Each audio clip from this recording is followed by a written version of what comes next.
નમસ્કાર, આપ જોઈ રહ્યા છો Spark Today News. Vadodara Karelibaug વિસ્તારમાં રાત્રિના 11 વાગ્યાથી લાઇટો ગઈ હતી।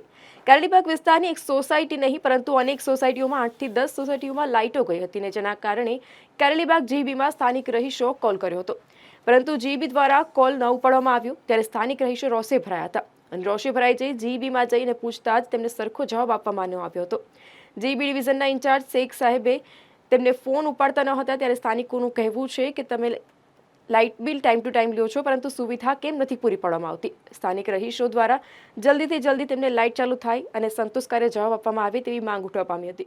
છેલ્લા 4 કલાકથી આખા કારેલીબાગ વિસ્તારની અંદર લાઇટનો પ્રોબ્લેમ થયેલો છે અને ઘણા બધા લોકો અહીંયા થોડા સમય પહેલાં પણ ઘણા બધા લોકો થોડા ભેગા થયા હતા અને અહીંયા આગળ આવીને અમને કોઈ જવાબ નથી મળતો। એમના જે ડીઈ છે ફોન નથી ઉઠાવતા। ઘણા બધા લોકોએ 100 થી 150 ફોન કર્યા હશે, કોઈ સિંગ સાહેબ કરીને છે 100 થી 150 ફોન કર્યા હશે, કોઈ ડી ફોન નથી ઉઠાવતા।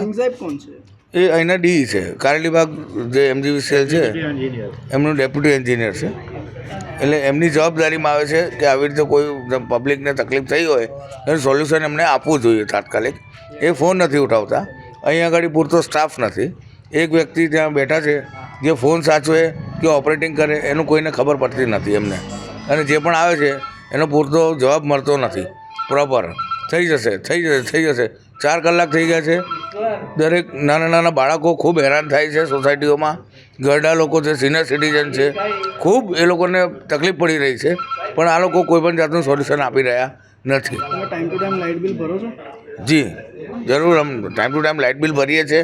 લાઇટ બિલ ભરવામાં અગર ચૂકી જવાય તો ઓર્ડર લઈને તરત આવી જાય છે ઘરે, એટલે ઉઘરાણી બી ચાલુ જ છે, એનો કોઈ વાંધો નથી। જીબીના અગર પૈસા બાકી હોય તો આપણે ભરવાની આપણી ફરજ આવે છે, એ ભરવું જોઈએ, પણ સામે આપણે બી કઈ સર્વિસની આપણી બી ડિમાન્ડ હોય છે, જે પબ્લિકને પૂરતી ના થાય તો પછી એનો જવાબદાર અહીંના ડી સિંગ સાહેબ હોય। આપણું નામ? સચિન ખંડેલવાલ।